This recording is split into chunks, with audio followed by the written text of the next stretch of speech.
NBC News World Headquarters in New York, this is NBC Nightly News with Lester Holt. Good evening to our viewers in the West. There is great urgency tonight to find and stop the killer who showed not even the slightest hesitation before the execution-style shooting of an elderly stranger on the street, then posting video of the horrible act on Facebook. The city of Cleveland is gripped with anxiety as police carry out a massive and dramatic manhunt for the 37-year-old suspect. This evening, they're pleading with him to turn himself in, while the family of his apparent random victim grapples with his sudden, senseless, and violent death. Ron Mott is in Cleveland tonight and has the latest. Tonight, Cleveland police with the FBI say the search for 37-year-old suspected killer Steve Stevens, who recorded and uploaded a brazen daylight murder to Facebook, is now a nationwide manhunt. Our reach now is basically all over this country. We are not going to leave any stone unturned. With possible sightings as far away as Philadelphia, none of the tips has led to the man officials say gunned down 74-year-old Robert Godwin as he walked an East Side neighborhood waiting for Easter Sunday dinner to finish cooking. A memorial marks the spot where he lost his life. His two youngest children, Marshawn and Terrell, and their mother were waiting at this home for Godwin to return from a quick trip to find aluminum cans. He didn't deserve to die. I just hate that man took. I hate that he took my kid's father. Look at his baby. And I don't think that they really have a fully understanding of what's going on. The people I'm going to kill today is Easter Sunday. It's not my first. In the video, Stevens, who has no previous criminal history, bragged that he killed multiple others, which police have not substantiated. Last seen driving this Ford Fusion, Stevens can be heard saying his motives involve an ex-girlfriend. She's the reason why this is about to happen to you. Police say they have been in contact with that woman and that she is cooperating with investigators. Just call Jason or Gary. Stevens also references a fraternity brother during his diatribe. Today, Gary Jackson urged his friend to give himself up. I know you are in pain. But brother, you got to turn yourself in because you've already hurt other people. How old are you? Sunday's shooting is just the latest recorded violence to make its way onto Facebook, which has since taken the video down. Tonight, a city unnerved by a callous killing and two young boys struggling to understand why this happened to their dad. Late today, Cleveland's mayor announced a $50,000 reward for information leading to the capture of Steve Stevens. In the meantime, Facebook says it's got to do a better job at more quickly identifying objectionable material like this video and get them taken down off the internet. Lester? All right, Ron Mott. Ron, thank you. Overseas now, an ominous warning issued today right at North Korea's doorstep. Vice President Mike Pence paying a surprise visit to the DMZ, the demilitarized zone separating North and South Korea, and gazing straight into the secretive and dangerous nation with his own eyes. Pence, whose father was a decorated soldier in the Korean War, offered a veiled threat to Kim Jong-un, one the North Koreans quickly responded to. NBC's Janice Mackey-Frayer is in Seoul with more. Tonight, Vice President Mike Pence has a warning for Kim Jong-un. Do not test President Trump. Pointing to American cruise missiles fired against the Syrian regime and the mother of all bombs dropped on ISIS as proof of American resolve. President Trump has made it clear that the patience of the United States and our allies in this region has run out. North Korea firing back, saying they're considering a preemptive strike. Some nuclear war may break out at any moment. The war of words ramping up since North Korea tested a medium-range missile this weekend. It failed. An embarrassment for the regime just hours after a massive military parade to flaunt its might, including what experts believe was the prototype of a new intercontinental ballistic missile.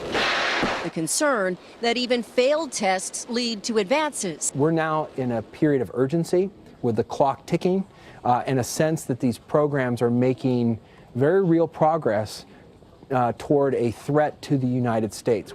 And tonight, fears they could conduct their sixth nuclear test at any time.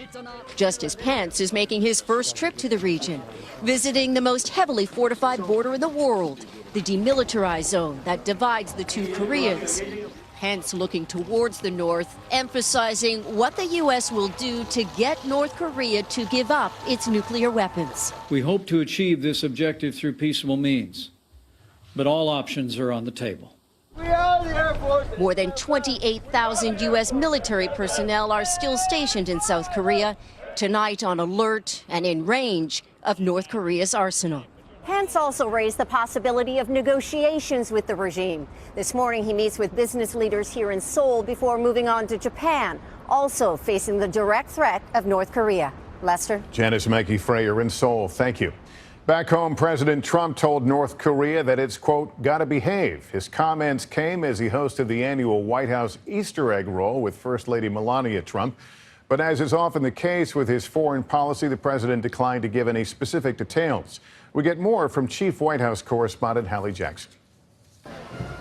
At the White House, a jarring juxtaposition. The president posing with the Easter bunny, but on the rope line at the annual Easter egg roll, new questions about North Korea. Behave.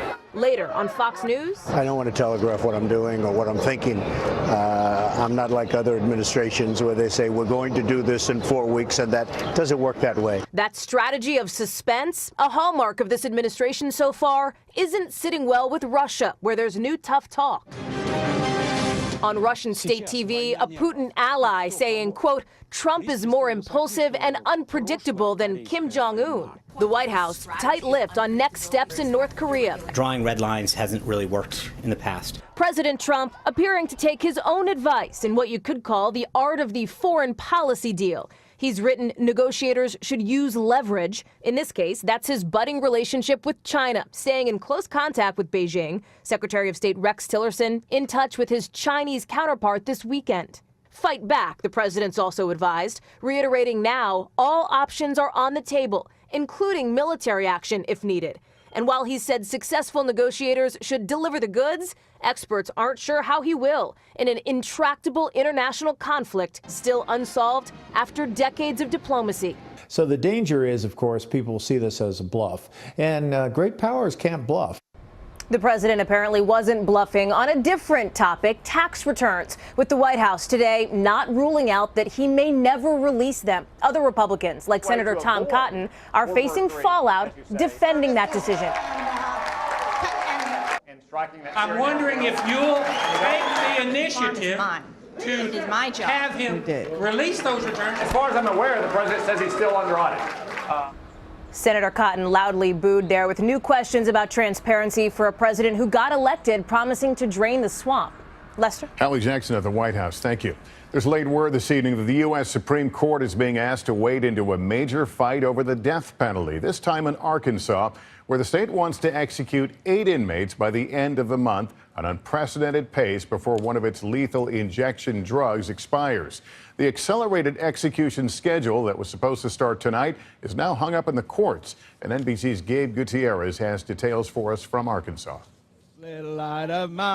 After days of protest tonight, the first 2 of the unprecedented executions have been blocked by the Arkansas Supreme Court. The state had wanted to put to death 8 inmates over the next 11 days. Its attorney general is now fighting to overturn the court orders. These sentences will be carried out and that these families of the victims will be given closure.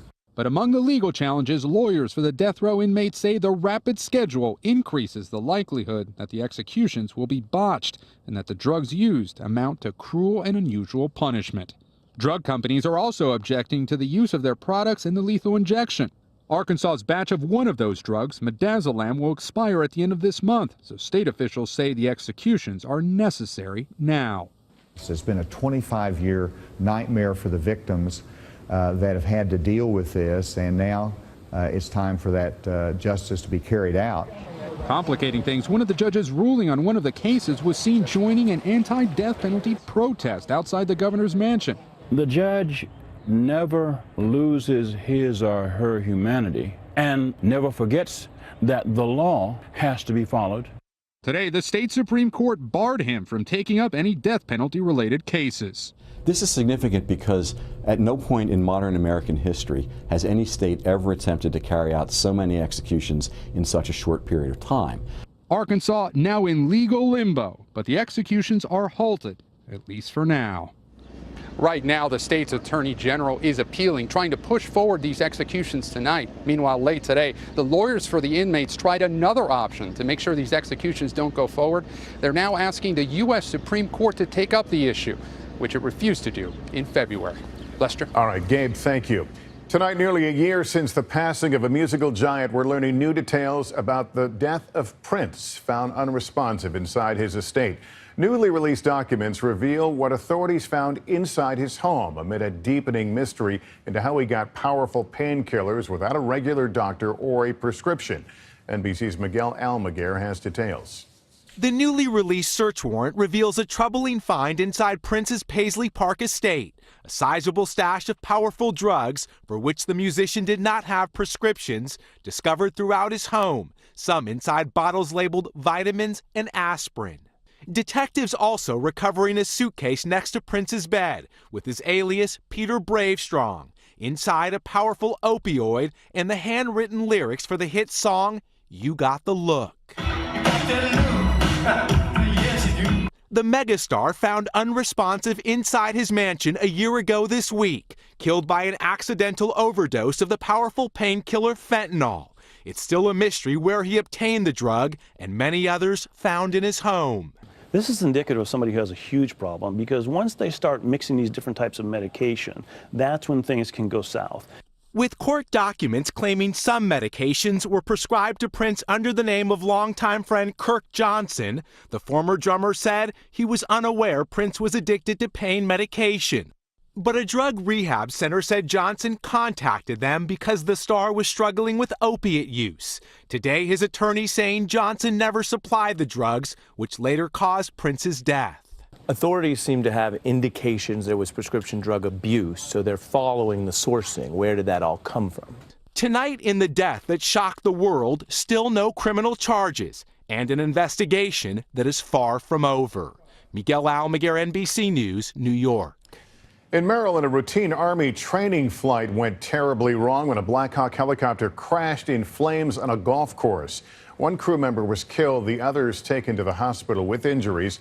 One witness says the chopper appeared to lose control and flipped upside down before the crash. The cause is under investigation. Still ahead as we continue here this evening, stop annoying robocalls. Americans get more than $2 billion a month, often from scammers looking to rip you off. Grab your smartphone. We're going to reveal some strategies to fight back in just a moment. Also, in a rare moment, Prince Harry opens up about the death of his mother, Princess Diana, why he says he was close to a complete breakdown. We're back now with a look at one of the top consumer complaints across the country, those annoying robocalls, often from scammers. While the big phone companies have gotten the approval to start blocking obvious robocalls, staying ahead of the scammers is a full-time challenge. Here's NBC's Tom Costello to show us how. They've become a national public nuisance. Hello, I have a message concerning important personal business. Endless robocalls at home, work, on your cell phone. Even as I was working on this report today, I got one asking for my credit card information. Because you are qualified for lower rates. Robocallers made 2.5 billion calls in March alone. That's 7.5 calls per month per person. Many of them scammers posing as credit card and bank debt collectors, computer virus detectives, student loan and medical debt agents. So what can you do to block the calls? First, add your numbers to the Do Not Call registry, but that's only going to block calls from legitimate businesses that abide by the law. If you own a smartphone, you can block numbers that have called you by going into the call history, then clicking on Block Caller. Report spam text to the FTC by copying and sending the messages to 7726 or spam. You can also download apps, some free, some just a few dollars a month, that block suspicious numbers. Among the most popular apps, Nomo Robo, Privacy Star, and Haya. We analyze over 3 billion phone calls each month to help consumers understand who is calling. Another way to fight robocalls? Protect your passwords so your personal information, including your phone numbers, don't end up on the web for scammers to target you. Once your data is released, it's out in the world, and capturing it, putting it back into Pandora's box is almost impossible. In 2017, stopping the robocall onslaught requires a comprehensive approach. Tom Costello, NBC News, Washington. We're back in a moment with another big highway headache for a major American city.